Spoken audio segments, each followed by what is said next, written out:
పశ్చిమ గోదావరి జిల్లా నరసాపురం మండలం సీతారాంపురం స్వర్ణాంధ్ర ఇంజనీరింగ్ కళాశాలలో 76వ భారత గణతంత్ర దినోత్సవ వేడుకలను ఘనంగా నిర్వహించారు. పశ్చిమ గోదావరి జిల్లా నరసాపురం మండలం సీతారాంపురం స్వర్ణాంధ్ర ఇంజనీరింగ్ కళాశాలలో 76వ భారత గణతంత్ర దినోత్సవ వేడుకలు ఘనంగా నిర్వహించారు. ఆర్డీఓ దాసిరాజు జాతీయ పతాకాన్ని ఆవిష్కరించి ప్రజాస్వామ్య విలువలను కాపాడుతూ దేశ సమైక్యత, సమగ్రతల పరిరక్షణ, పురోగతి కోసం సమిష్టిగా కృషి చేద్దామని పిలుపునిచ్చారు. ఈ సందర్భంగా ఆయన మాట్లాడుతూ అంబేద్కర్ జాతికి అందించిన పవిత్ర రాజ్యాంగం పునాదిగా మహోన్నత ప్రజాస్వామ్య సౌధాన్ని నిర్మించుకున్నామన్నారు. రాజ్యాంగం మనకందించిన హక్కులను సద్వినియోగం చేసుకుందామని ఆయన పిలుపునిచ్చారు.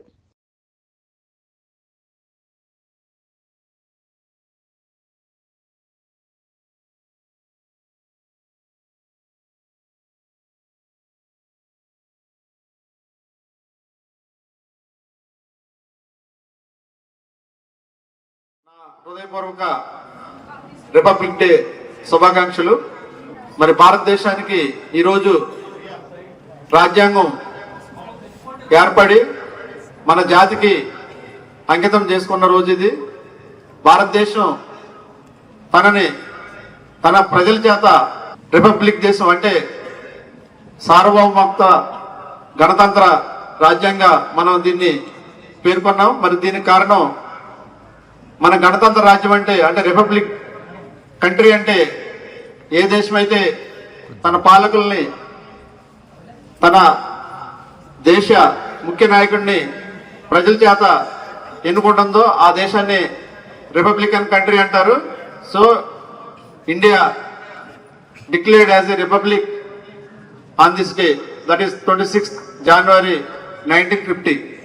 మరి ఏ దేశానికైనా మనకు స్వాతంత్రం వస్తుంది. స్వాతంత్రం వచ్చిన తర్వాత ఆ స్వాతంత్రం దాన్ని మనం ఎలా పరిపాలించుకోవాలి, ఏ విధంగా ఈ ప్రజలకి తను అనుకున్న దేశం స్వాతంత్రం సాధించి దేనికోసం మనం సాధించుకున్నామో అది మనం సంపాదించుకోవాలంటే మనకంటూ ఒక చట్టం ఉండాలి, అంటే మనల్ని పరిపాలించే ఒక పుస్తకం ఉండాలి.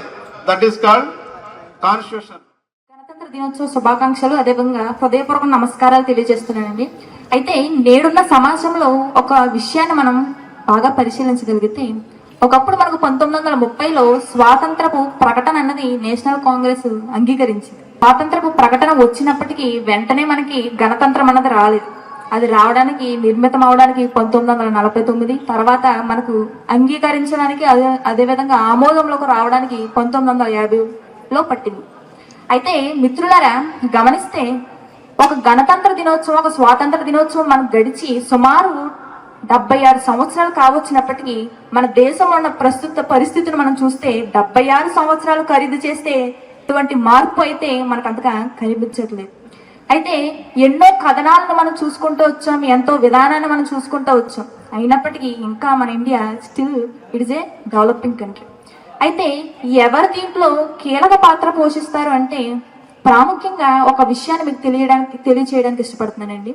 గడిచిన కథనంలో కానీ, భూతకాలంలో కానీ, అదేవిధంగా వర్తమాన కాలంలో కానీ మనం అసలు గమనిస్తే నేటి వరకు ఎవరైతే ఎడ్యుకేషనల్ రెవల్యూషన్స్ ఉన్నారో వారందరిలో అంబేద్కర్ గారిది ప్రపంచవ్యాప్తంగా మొదటి స్థానం.